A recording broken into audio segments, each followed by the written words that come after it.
ఒకవైపున అమెరికా పైన డ్రోన్లతో అమెరికన్ యుద్ధ నౌకల మీదనే 3 డ్రోన్లని వాడింది హౌతీ.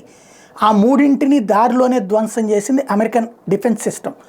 అయితే అక్కడతో ఆగలేదు హౌతీ తీవ్రవాది. వాణిజ్య నౌకల్ని దెబ్బతీస్తున్నటువంటి వాళ్ళని కంట్రోల్ చేయడానికి అమెరికా ప్రయత్నిస్తుంది కాబట్టి అమెరికాకి తన సత్తా చూపెట్టేందుకోసం ప్రయత్నాలు చేస్తుంది. తాజాగా చూస్తే ఏ fresh explosion near a ship in the red see was reported on February 1st. This come just hours after the US military announced that it had conducted an aerial bombing of a Houthi drone base, which included destruction of as many as 10 UAVs. A day earlier, 2 US forces had shot down a ballistic missile fired by the Houthis, as well as 3 Iranian drones flying near American warship USS Carney. ఇది USS కార్నే మీదకి ప్రయోగించినటువంటి 3 డ్రోన్లని దారిలోనే ధ్వంసం చేసింది. అదే సందర్భంలో ballistic మిసైల్స్ని ధ్వంసం చేసింది.